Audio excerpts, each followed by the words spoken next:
We provide you the platform to turn your dreams into reality. Give wings to your aspirations with KR Mangalam University.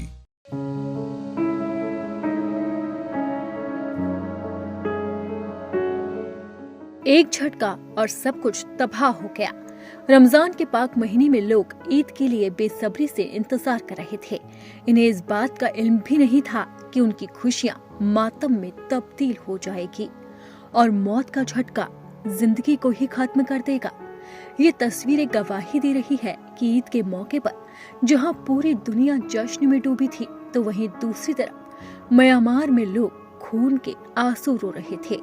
हर तरफ केवल गम ही गम है, क्योंकि 28 मार्च को जब शुक्रवार को नमाज अदा की जा रही थी, तभी म्यांमार में भूकंप के झटके से धरती ने कांपना शुरू कर दिया और धरती इस कदर डोली जिसकी चपेट में 700 से ज्यादा नमाजी आ गए, जिनकी सांसें हमेशा हमेशा के लिए थम गई।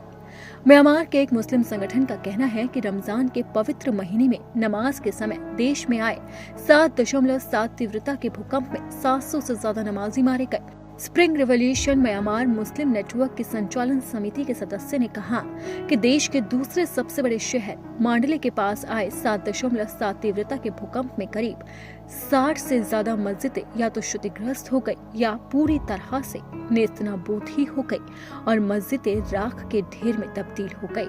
वहीं भारतीय अंतरिक्ष अनुसंधान संगठन यानी कि इसरो ने सैटेलाइट तस्वीरें भी जारी करके भूकंप की तबाही को बयां किया है। इसरो ने अपने अर्थ इमेजिंग और मैपिंग सैटेलाइट कार्टोसैट 3 से ली गई भूकंप के पहले और बाद की तस्वीरों को साझा किया। इन तस्वीरों में भूकंप से मची तबाही साफ देखी जा रही है। भूकंप के एक दिन बाद 29 मार्च को इसरो ने म्यांमार के मांडले और सैंगोंग शहर की तस्वीरें ली। इसरो ने कहा कि मांडले शहर में बुनियादी ढांचे को काफी नुकसान पहुंचा। यहाँ स्काईविला, फ्यानी पगोड़ा, महामुनि पगोड़ा और आनंद पैगोड़ा, यूनिवर्सिटी ऑफ मांडले और कई अन्य प्रमुख जगहों को या तो पूरी तरह से भूकंप ने खत्म कर दिया या फिर उन्हें भारी नुकसान पहुंचा।